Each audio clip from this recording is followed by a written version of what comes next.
Ivan Ironman Stewart Super Off-Road. If you like fast action, this game is high gear competition.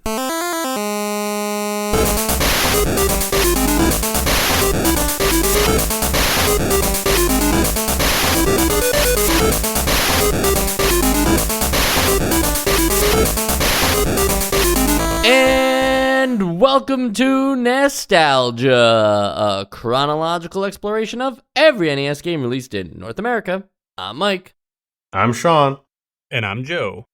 And yes, that was the back of the box, but it was also an alleged quote from Ivan Stewart himself. If you like fast action, this game is high gear competition, which if he actually, forget about if he played the game or not, if he said that, that's pretty cool. That would be really cool. Like, I would want that. You think he said that, like, outside of the context of this game? He was just talking about something and they quoted him for the game? Yeah, he was just talking about off-road racing, and then they were like, cool, this would work for the game. I thought maybe he was talking about, like, Chinese checkers or something, or, like, Monopoly. No, it would be, I think it would be really weird to ask, like, your cover athlete or whatever to, like, write the copy, but maybe he just really wanted to. Yeah, maybe he's also like thinking about his career after off-road racing and thinks that a cushy marketing job might be where it's at. That might have been what happened. Who knows? The back of the box also says that this is the first 4-player simultaneous action game, which is not true. So who knows if he even said that quote, because we can't even trust the back of the box to, tell kids the truth. So is this game actually about super off-road racing? Or are they lying about that too?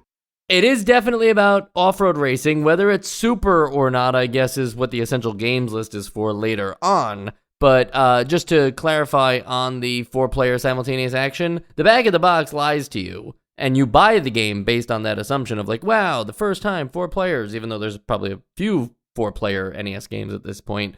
But the manual then clarifies that it's the first time 4 people can race together on an NES. Ah, I see. But you'd have to buy the game, open it up, read the manual, something that, how often, if we play 10 games, how many times are you reading the manual? I used to read it all, but But like as a kid, if it was a game I was excited for, reading that manual was on the way home from Blockbuster was great. Wait, so you're telling me, Mike, that if you bought this game and they claimed that it was the first time, but it wasn't, but they still did what they promised, you'd be upset? Like, oh, this isn't the first time? I thought you were going to say, like, no, you technically can't play 4 players, and then I'd be upset. Yeah. It's all about just validity here, okay? I'm holding them, I'm fact-checking them. Yes, it's true that it doesn't matter, because you're still getting 4-player action, which is great. And then number 2, Joe, you mentioned that if it's a game you're excited for, you would have looked forward to reading the manual.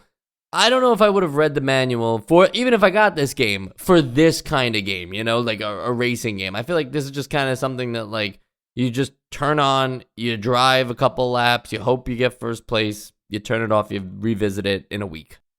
Yeah, and also, like, we've had some cool manuals, but I feel like, I grew up more in a time where manuals were, like, there for you to enjoy. Yeah, they're part of the packaging. Yeah, a lot of these manuals we've seen on the NES are literally like instructions. So maybe it wasn't as exciting for some of these things to read, like, press the B button to do this on the car ride home. This game was published by Trade West, and the only reason I bring that up so early is because there's a certain commonality in Trade West games that I think that their marketing team has a certain belief as well about celebrity attribution. So we have played Ivan Stewart's... Were they Al Unser? They are not Al Unser, but they are Magic Johnson's Fast Break, which we played earlier this month. And then they are also John Elway's Quarterback. Oh. The funny thing about all these is that, these games, specifically Ivan Stewart's Super Off-Road, I can't confirm about Magic Johnson's Fast Break, these were arcade games that didn't have celebrity attribution, but to bring them home, they needed the extra oomph, this game would never sell if it was just off-road racing. We need Ivan Ironman Stewart behind the wheel.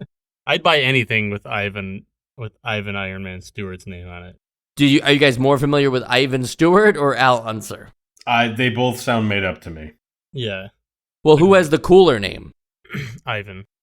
I don't know. There's something about Unser Like it just sounds so like salt of the earth that I appreciate that one more. Yeah, it's just that he's got Iron Man in the middle of it that Now, if it that was makes it sound Al cool. Ironman Unser Jr., Right. that's perfect. Now, Trade West was the publisher, but Rare is the developer, and Rare already made a isometric racing game on the NES, and it was called RC Pro-Am, and a few of us voted for it to be on the Essential Games list, but not a majority, so it does not live on the Essential Games list.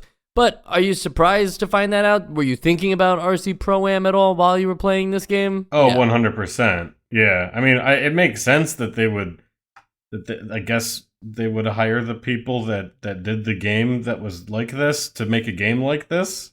Because I still have fond memories of RC Pro Am, and this very much feels like that with key differences. And without being too obvious about the title itself being called Super Off-Road, there is a difference between, kart racers, things on a track, whether it's NASCAR or F1 or Mario Kart, right? Like, there's a certain kind of expected experience on a track versus the off-road sports games. I think about, I never played any of these 8 or 16-bit ones, but the Dirt series of games, that's a very hard racing game if you come from the kind of Gran Turismo world of things. Cars drive incredibly different on dirt than they do on a track. And so I'm just wondering, like, does off-roading excite you more than, maybe the more competitive NASCAR F1 style racing? Or is it more of a trade-off where you're like, well, this isn't the kind of racing I get excited about or that the majority of the public is interested in, so it's kind of just a niche category?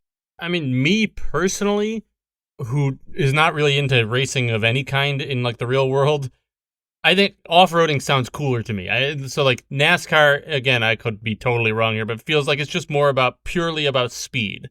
And this off-roading feels like it's a little more about like navigation and terrain, obviously terrain, but like in navigation, like taking these hills, taking these potholes, these jumps, and like it's maybe not necessarily as much about like just how fast can you go. Yeah, I'd say that the Gran Turismo series and like the simulation racing games, they're just a bit too. I mean, I still like those games, but they are much more like sanitized, and there isn't even like a damage model half the time, and so it just sort of feels like you are literally like racing toy cars sometimes. But I appreciate the games that try and step out the bounds of just straight motorsport, whether it is more of like a rally or off-road situation, or going more fantastical and have it be ridiculous street racing. Like I like it when a racing game has more of a hook than like, we have every car. Right. And I think similarly, it's like if ESPN put on an F1 race, like I'm more inclined to watch that just because of the high competitive level. Whereas if they put on the off-road racing, there's just something feels lo-fi about it. The stakes aren't quite there for me, and I wouldn't tune in. But in video games, racing is racing. Like for me, Super Off-Road and RC Pro-Am, and if it was racing with jet skis on water, it's like they're all the same kind of thing. It's like you're driving a vehicle from the start to the finish line, and yeah, it's totally different how it controls or whatever, but that's not the selling point. The selling point is the race itself. Would you play a running video game? Yeah, I said track and field was a great game. We were just hitting A and B on that one, and I thought it was fun. Oh, okay. Yeah, I forgot about that.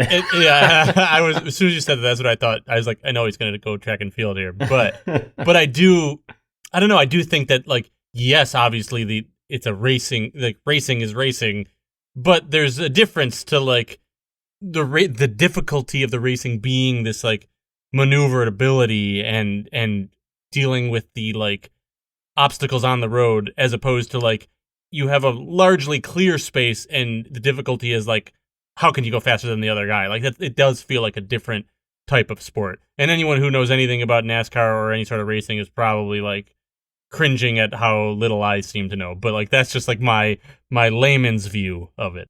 Well, Joe, I think you're spot on though about especially for this 8-bit interpretation of off-road racing. There's only so much that they can make to have off-road racing translate onto the NES, right? The dirt rally games are crazy simulation style games that I genuinely can't get a hand on. Like I can complete the tutorials, but throw me into those actual races and I suck. But on the NES game, like, you know, Super Off-Road, I was having a good time and it wasn't that challenging, but the whole challenge that they've created around the game is how hard it is to control the cars in the dirt in this isometric view where turning is everything and making sure that you don't ram into other cars to slow down and stuff becomes the key to victory. I think that they approached off-road racing, specifically with 8-bit in mind, the best way they could have. Yeah, no, I agree. So I actually have some history with this franchise where when I was a Super NES player when I was like, 7, I had Super Off-Road the Baja, which is a much more like typical nowadays racing game where it's, behind the car and you're just going straight kinda, but there's like turns and it's sort of like faux 3D, and the terrain is still very much part of the game, but because in this game specifically they're trying to put an entire track onto one screen, the terrain is much more exaggerated, and it kind of made me feel while I was playing that this is the first racing game that I've played in which it feels like I'm crashing the entire time. Like I'm just always in the process of wrecking my vehicle the entire time I'm playing. So I think they did a really good job, putting that feeling together. Yeah, I mean, I agree, and I think that the control scheme adds to that a lot too, because it is like RC Pro-Am, in which turning right will turn your vehicle to its right, no matter which way you're facing, which is the only way I think you can really do it from this kind of view. But it does take a moment to get used to that. Like, and in RC Pro-Am, for better or for worse, in RC Pro-Am, there was a little more context to that because it's like you're controlling an RC car. Yeah, you're always looking down at it. Yeah, it's how it feels to remote control a car. But like this is like, yes, you're controlling this real car, but still from this third person, like, overworld view. And I'm not saying that like makes a big deal that like that there's like this cognitive dissonance that doesn't exist in RC Pro-Am because of that like little bit of plot, but it gave context to like, oh, this is why this is so difficult in RC Pro-Am. This is why it feels weird. Where this is like, this was more apparent to me that it feels weird because of a technical limitation, or not even technical, like just because of a design choice. Yeah, a limitation based on their design. Yeah.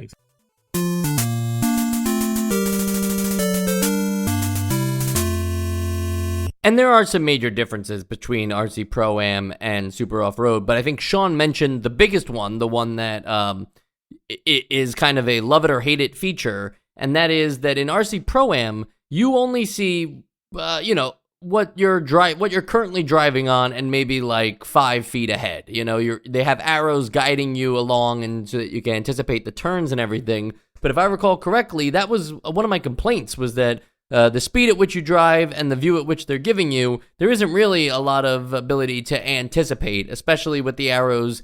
The diagonals weren't perfect. They didn't draw like right angles. Instead, they had diagonal arrows, so you had to just kind of anticipate quickly. In Super Off-Road, the entire track is presented to you at all times, and it's a really small view. So, yeah, you were playing with remote control cars in RC Pro-Am, but in Super Off-Road, it's like you're watching from like the nosebleeds in the stadium of what could be like, after this, the monster truck rally goes on, Exactly. And I think for me, this was actually a pro to see the entire stage, to see where everyone is. It's definitely great to know that if you're in second and the guy in first is really far away, now might be a great time for a boost to try to catch up, or to say like, well, second place gives me enough cash that I'll just be content with that, Whereas in RC Pro-Am, I feel like I didn't have all that information in front of me. Yeah, this is sort of like they take the mini map in the corner of any typical racing game these days and just blow it up to be the entire game. Because it's really just giving you that information, but now there's little mounds of dirt that you can jump off of now. But is it too small to make controlling the car satisfying? Are you doing maybe your turns are too round, or you're driving too wild because of how small your car is on these maps? That's just a question. I'm not accusing the game of anything. I'd actually say that so with the size of the actual vehicles on the screen, I was pretty surprised by the amount of different variations of angles and just different states that the vehicle can be in, which I think is half the battle here. Like, that's sort of how you're giving the information of how you're driving, is like, if you're moving at a certain angle, but they only drew so many angles that the car can look like it's in, then it's going to feel wrong, and you're probably going to make a lot of mistakes because you think you're going in a certain direction, but you're not. Whereas I think that there's actually a lot of information being given to you here. I liked the feel of this game. I sort of did too, like, despite what I initially thought I would feel, because it is all so small and so zoomed out that you do lose a lot of the, like, illusion of speed you would get otherwise. And I guess I was surprised at the times where driving in this game was actually very exciting, because it doesn't, on paper, look like it would be very exciting at all. It feels like you're going very slow because you're so far out. And, like, yes, you've got these obstacles, but they're so small, they don't feel like, oh, I got a huge jump off of this. You just see, like, it's like you're seeing, it's like you're seeing that mini map. It's like you're seeing like a diagram or a chart of how much air you just got. You know what I mean? Like it's a little, like, boringified. But I mean, I will also say that, like, I watched some YouTube videos after playing 2 where things got even more exciting. That it never happened for me because I'm just not good enough at this game. But, like, the excitement comes from the, like, built-in feeling of, like, I need to catch up to that guy, I need to watch out for this thing, and, like, you see the danger even if it doesn't, like, appear as exciting on screen. So, like, I guess I'm kind of giving a pro and a con at the same time. Like, it does not look as fast, but I feel like they found ways to, like, make it still feel urgent and fast-paced. And the tracks have not only variety in the way that they're laid out, or even the intricacies of the crisscross and having to know exactly, like, which path you have to follow. Like, you can't just drive around. If there's a semicircle and then a full circle that you have to drive within, you can't just cut around the corner and go back to the starting point. It won't count as a full lap. There's plenty of intricacies like that, and pits and hills and stuff like that. But I feel like, in terms of the actual driving in isometric, it's actually not as loose or slippery as it could be, knowing what it might be like to drive a car in dirt. I feel like that got lost in the translation. Yes, it's kind of crazy, like, your car behaves crazy on the jumps and hitting the pitfalls, and when it uses the boosts and hits into a wall, like, it spins out. But I feel like there's no real punishment for going top speed on dirt and doing, like, a tight turn, as there could be in a driving game. And maybe that's for the best on the NES, but it definitely loses, some of its, I guess simulation would be the word there, but even just some of its authenticity with that in mind. Yeah, I mean, I get what you mean. Like, it never feels like you're sort of peeling out from that your wheels are losing traction or anything like that. You're just always, like, you just have terrible suspension. Just feels like you have terrible suspension, and anything you hit is just going to make you fly out in some other direction. But yeah, it doesn't really feel like dirt. It just feels like bad pavement. Yeah, I mean, I almost feel like it maybe feels worse than that, where sometimes, like, when you're turning, it just feels very analytical. Like, suddenly you're just like, click, click, click, click. I've turned over 3 degrees. I've turned over, like, whatever, 3 units of turn.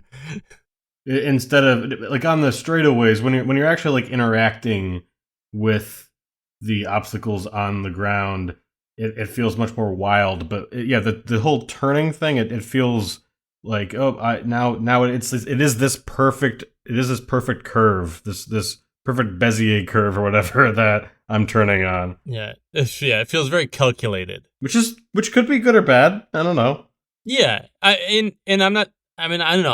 I guess I'm just echoing that. Like, I don't feel the like slip of being on dirt, like you guys were saying.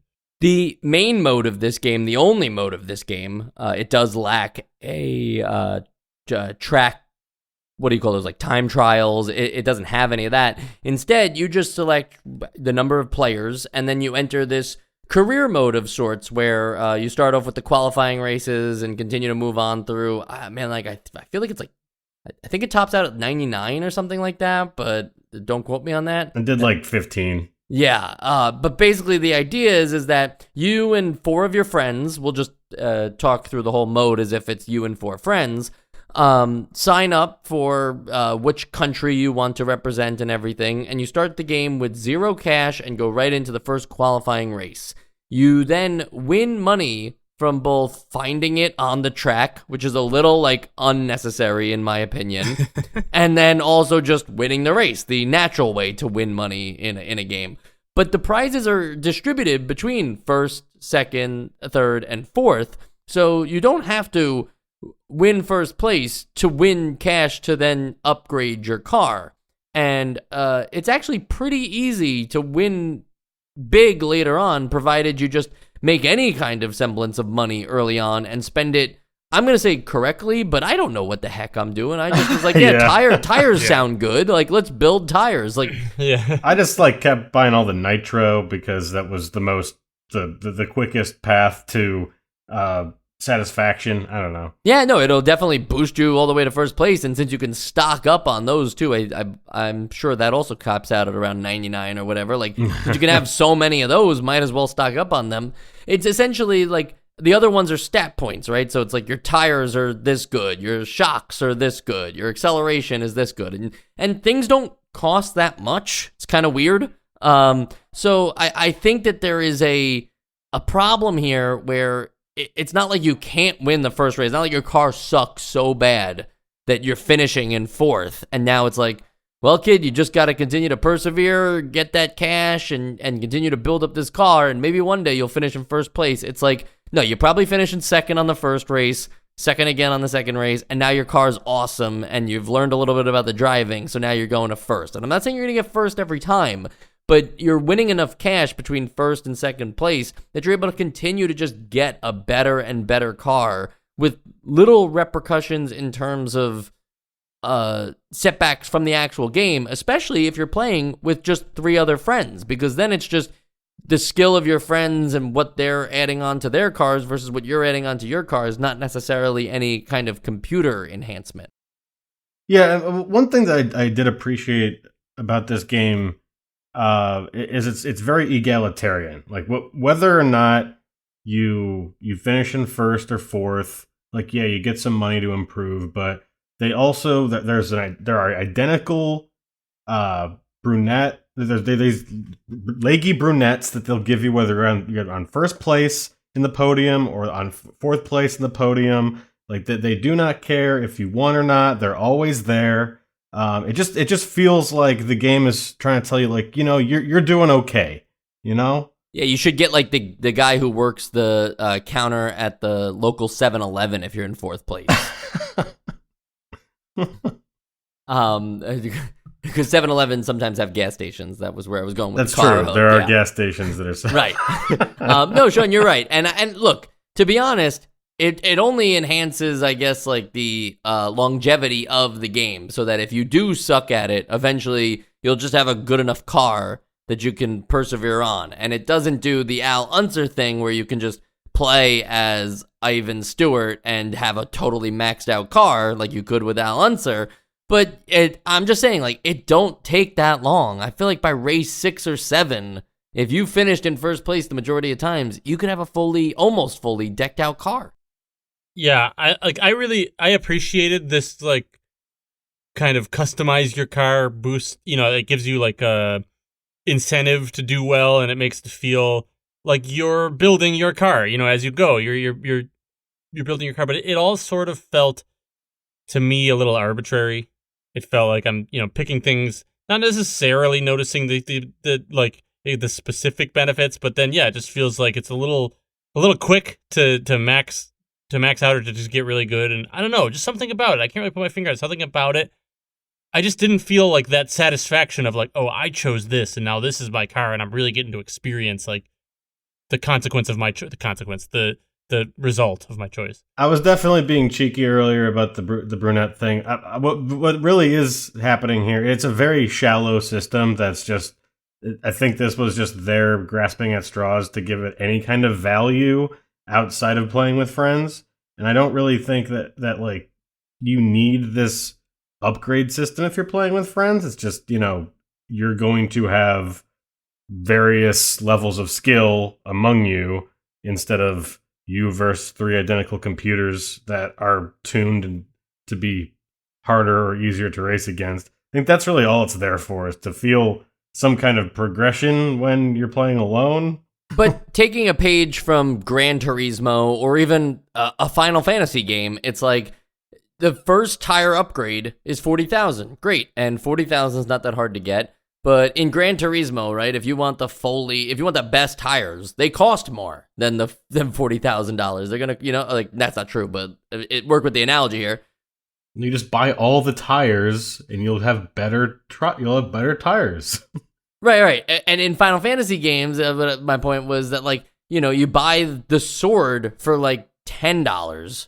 And then eventually, you get the broadsword for $500, and then you get the Masamune eventually for 5,000, right? It's like things scale up, whereas in this game, tires are just always 40,000, and that's just an inconsequential amount of money. I'll look up the exact stat, but I'm pretty sure you win like $200,000 for first place. Like, that's crazy. But there's also like, between all the different stats, there's maybe 50, not 50, maybe like 30 dots between them. I don't know. I think it's like 8. I think it's 8. It's low. Between all the different stats, though. Oh, yeah. That might add up to 30, yeah.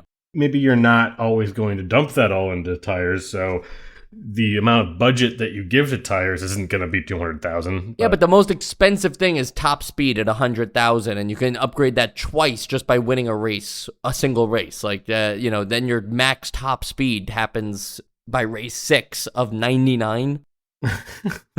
I guess what I'm saying is like Joe's right that you needed to feel it more. Like, the top speed should almost be like, oh, now it's too fast. Like, I shouldn't be going this fast. Like, I need to balance this out or whatever. But then we would have probably ragged on the game for that a little bit, right? That like, oh, these cars start out and they just busted up pieces of shit where like my tire kept popping while I was driving the race because I don't have the good tires. Like, I mean, this podcast is mostly just grass is greener. Like, that's all we really are. Complainers. But I think that maybe like what it needed was some like reason to do one instead of the other, some like risk reward kind of like, yeah, I can upgrade my speed, but it's gonna be at the expense of my maneuverability. I guess it just feels like there's really kind of, yes, there's a lot of different combinations of how you can get to like your end, but there's really one end result, which is to be like just completely maxed out and everything. Yeah, I mean, from level to level, at least like early on, there is naturally, when you have a system like this, going to be a cost-benefit analysis into what you upgrade. But at the end of the day, you will have a generically awesome car. Similarly to how Bethesda has changed their leveling systems. At the end of the day, you can't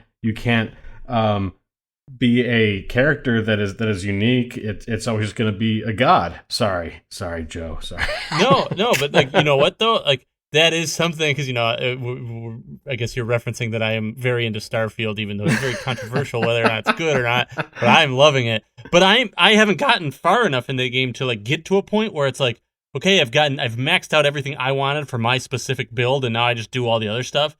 And I don't know how I'm gonna feel about that when it's like, yeah, when I'm like level 90 and it's like I have everything. I'm like, well, now I don't really feel like my character anymore. I feel like, yeah, like I don't know if I'm gonna love that, but I mean, I see what you're saying, that like, yeah, for the duration of the game until you get to that point, you are customizing it and being unique. But like, if you get to that point very early out of a lot of races, then maybe it'll, I don't know. I am starting to see that like it feels like maybe they realize that just having a race over and over and over again for 90 races needs something else, and maybe this was tacked on without like as much thought, and maybe that's why it feels like you can kind of cheat it a little bit. But I mean, for me, again, someone who doesn't play it, like is not that into racing games, when I do play a racing game, the fun of it to me is like oddly in between the races, when I'm like, gotta prepare for my next race. Yeah, like that, tweaking and that stuff. sort of, yeah. And like really the one that jumps to mind to really show you how much of a not racing game guy I am, the one that really jumps to mind is like the Star Wars pod racer for the N64. Like I remember doing that a lot, and like that was like my favorite part of the game, was like, what can I add to my pod? What can I, like, get ready for that? I'm like role playing. Like, all right, I'm the driver getting ready for my next race,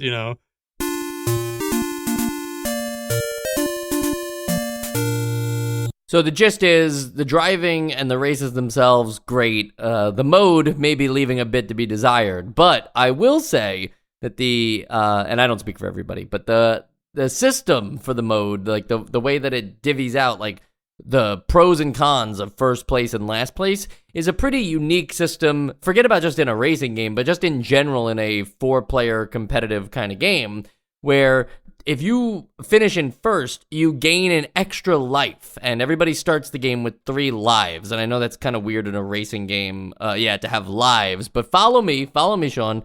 In last place, that you still get some money, but you lose a life. And so if you finish in last place, let's say all 3 times to start, or eventually just run out of lives, you have a game over system where you don't like exit for good. It's not like now 3 friends have fun and you have to wait for them to lose their lives or whatever. They still need that 4th player, which they could fill in with a computer, or you can choose to keep your car and all your upgrades too, but you just lose all your money and points that you had beforehand. So I feel like it's a very unique game over system that, again, is just like the upgrade system, not punishing or intricate enough. But if we're just talking about 4 friends getting together, I still think that this is a very amicable solution where nobody's really like too beat up. And yeah, the guy who finished enough times in last that he now ran out of lives probably is going to run out of lives again quickly. But at least he gets to keep his car upgrades. On the sequels and spin-off side, Sean did mention Super Off-Road the Baja. Sean, do you have any other comments about that specific Super Nintendo game? You played on Super Nintendo?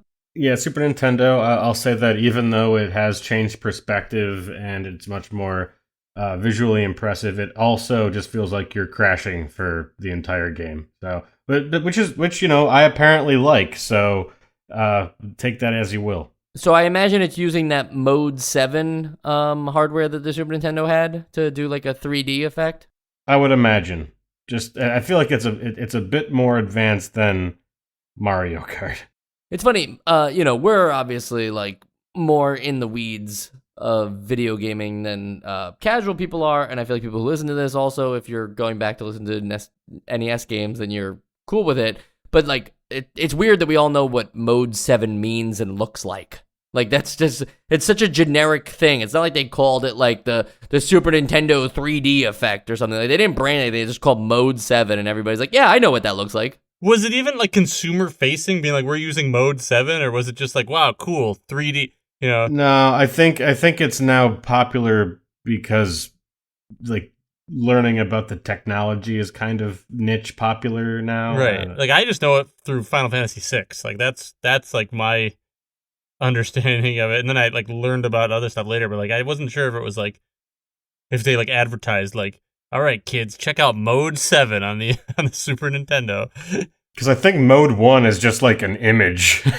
No, it's definitely not on the back of the box. Yeah. It's not on the back of the box for sure. And then one other comment about Super Off-Road, the Baja. I just can't stop thinking about Baja Blast, that Mountain Dew drink, when I hear the Baja. But that's a me problem, right? You're not thinking of Baja Blast, are you? It's because Mountain Dew has pretty much laid claim to the entire California Baja by giving a soda that name. So it's their fault. You're just a victim of it.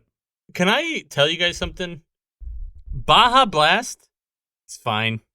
No, come on. It's just fine. All right, we gotta take it away. Take it away.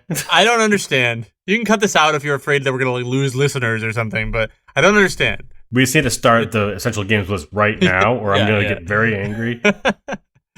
It's Baja Blast, for those of you that don't know, is a Taco Bell exclusive, I feel like. That was not anymore. I think just recently it's gone into the public domain. Maybe 20 public domain. They're making a Baja Blast horror film now, like with Winnie the Pooh. That's very good, Joe. I appreciate that. It seems like it's all the way back in 2004, though. I wouldn't have thought that it was that old. I wonder, did Code Red come before or after Baja Blast? Code Red over Baja Blast any day of the week. He wasn't saying a qualitative thing. He was asking which came first. I know. I'm just saying, that you just mentioned Code Red. I'm like, now there's a good Mountain Dew that deserves the hype that Baja Blast gets. You're the guy saying Code Red all day, every week, and I'm in this Mad Men meme. I'm Don Draper saying, I don't think about you at all. I just do not think about Code Red at all. That's just not a good Mountain Dew flavor. I did wonder when we started this podcast how long it would take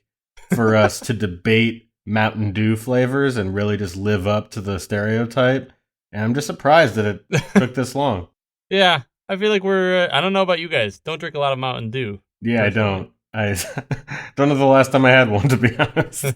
The Mountain Dew Wiki says that Code Red was the first ever permanent flavor other than the original Mountain Dew to be added to the lineup. So I'm kind of surprised to find out that Baja Blast was only recently added as a permanent flavor, considering that things like Voltage and Whiteout are considered permanent flavors. Voltage? Come on. I don't know what that means. Yeah. I remember one called Livewire. Yeah, that's still a permanent flavor in their. That still exists? Let's see. In the United States, yep, it's been around since 2003 to the present. Wow. It's got artificial orange flavor in it. Livewire. Hell yeah. All right, back to Super Off-Road, if you guys don't mind. Is that cool? If you must. Okay. On the sequels and spin-off side, the arcade version of Super Off-Road, which again was just called Super Off-Road, had a arcade expansion track pack. Long before Rock Band and Guitar Hero were doing their track packs, Super Off-Road did it in 1989. It is a add-on board for the arcade units that contained 8 brand new tracks. It also featured the ability to brand new abilities for players to choose between either a regular truck or a dune buggy. Oh. Now, you had to, as an individual, buy this board and bring it to whatever arcade you ended up at, right? And then you take it home with you after. Yeah, you could do that, I guess, but definitely not. The arcade owner would install this board because Super Off-Road was just making so many quarters for them that they were like, I gotta go get the track pack. That's what he sounds like. Super Off-Road the Baja, back to that for a second, Sean, didn't have Ivan Stewart on it. It didn't. It was just called Super Off-Road the Baja. So I was confused. You know what it had all over it, though? I don't know. The Toyota brand. Oh. No, Toyota. That makes sense. I don't quite remember that, but it tracks. Apparently, the name and logo were displayed all over the tracks, and then the pre-race music was inspired by the I Love What You Do For Me Toyota jingle that was used by the company's marketing campaign at the time of the game's release.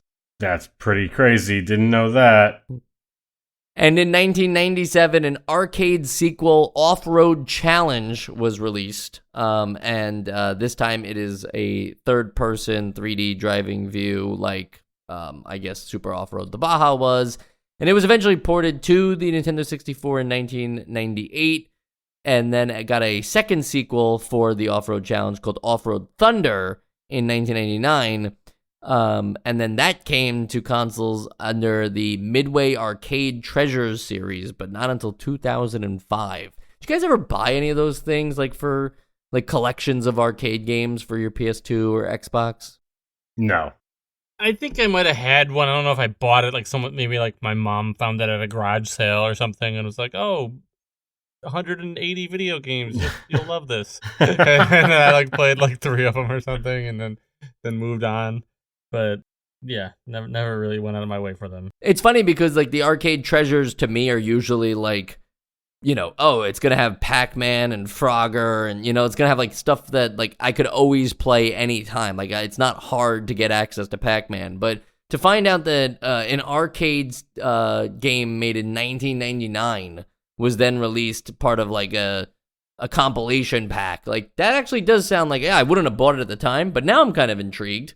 It's, you know, it's not easy to play those arcade games if you don't have MAME, so that would have been like a legitimate way to experience Off-Road Thunder and probably a bunch of other obscure shit that came out in like the late 90s in arcades. Where were you playing arcade games in the late 90s? You weren't going to Dave & Buster's yet, right, guys?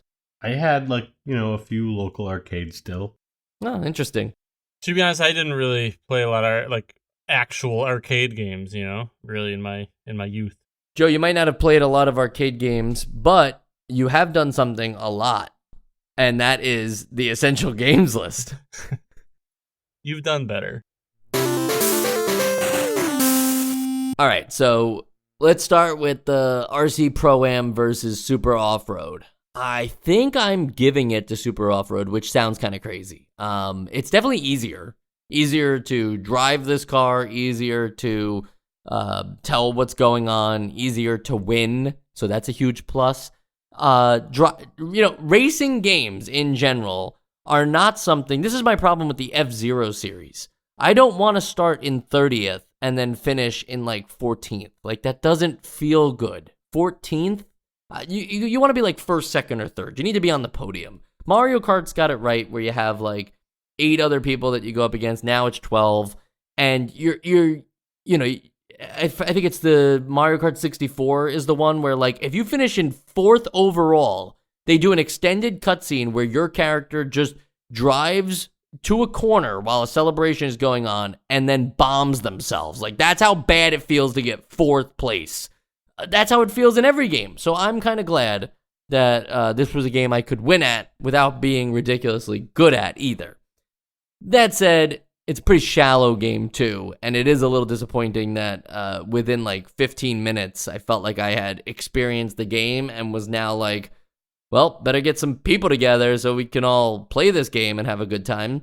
This seems like it's a perfectly great multiplayer game, the kind of NES game that I would want to own just in case I did have friends over and be like, yeah, let's just do a couple rounds of Super Off-Road. We're not going to play all 99 tracks or whatever. But just being like a novelty multiplayer game isn't enough for me to put it on the essential games list, and so it's staying off on my vote. What about you, Sean? Yeah, I mean, I try not to use it as a measuring stick in this podcast, but there really just is not enough content in this game, and I really do hate the term content when using that. Using that way for a game this old where that's not really a thing, and like game length isn't something that is an equivalence for game quality, but it's really just you get one screen of a track and then you get like a different arrangement and then just that ad nauseum. Still fun to do, but I can't say that it's an essential formula. Joe. If we are talking about our opinion, RC Pro-Am versus this game, I give mine to RC Pro-Am, actually. I think I just prefer, you had some power-ups and you had some, like, weapons and stuff in that, and that added a little more excitement to me. But, I mean, I see this game, I agree with you, Mike, that, like, this is, like, a good game to just, like, have when you have friends over to, like, it's a racing game and it functions, so you're gonna have a good time if you're playing with friends. But I think that overall, it is sort of basic, sort of shallow, a little. I'd want more out of it to be like, in order for me to tell people, no, you got to play this game. I mean, a lot more. So definitely not on my essential games list. All right, that's 3 no's with a overwhelmingly positive 30 minutes leading up to it. So that's pretty funny. But, that's how the show can go. We could throw you guys for a loop. Sometimes we can put games that you will demand for the following 3 years that they should still be on the essential games list, and they just don't wind up there. And other times, games that you don't see coming, I'm looking at you, Terra Cresta, wind up on the essential games list without much talk. Yeah. I didn't talk about it at all. Yeah. Well, you have to play it. That's what I was gonna say. Yeah, that's like, true. I want to get your thoughts on that, but please play that. I mean, I know you play every game before we do our best of, but that's like 3 years from now. So please play it before that. I got time. Yeah. And also, Joe, I wanted to resurrect.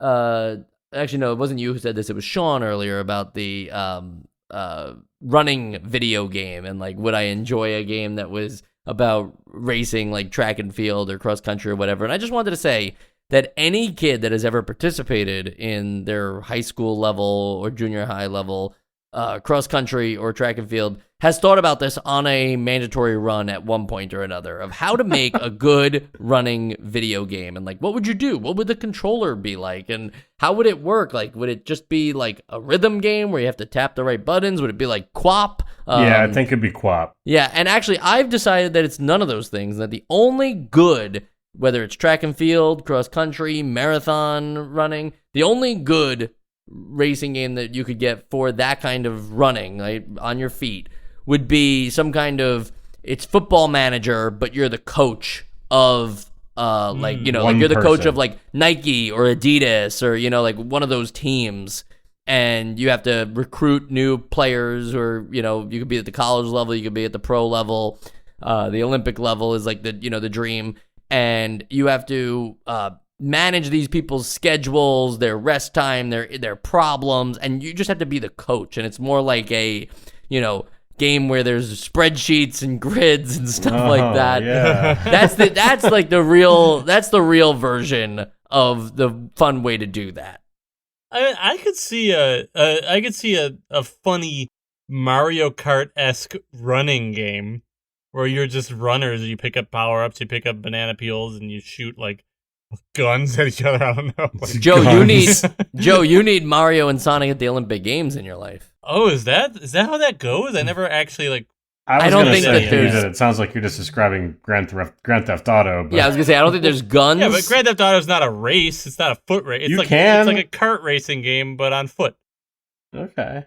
Yeah, actually, You know, why have they never blue put shell. in like you can sign up for like a 5K in Grand Theft Auto 5? Like that should be like, in Grand Theft Auto 6, if I can't join my local turkey trot and just like show up 20 minutes late, get the participatory medal, and then just eat all the shit I want for the rest of the day, then is it really Grand Theft Auto 6? Well, you'd have to kill everybody that participated before or after. Why do you think I'm showing up 20 minutes late? Oh. I had to get my wanted level back down. Next week, we're playing Phantom Fighter, and the nostalgia bite for this month is Sweet Home, which, if you don't know, is kind of the predecessor to the Resident Evil series, and it was basically a Sean demand and also a Discord demand. So Yeah, I demanded it like a year ago. yeah, so everybody's demanding it, and I'm like, yeah, I like great franchises, so let's check out Sweet Home. I don't know how well you can make Resident Evil on the NES, but we'll find out. We'll find out. we'll find out. We'll find out. We'll find out.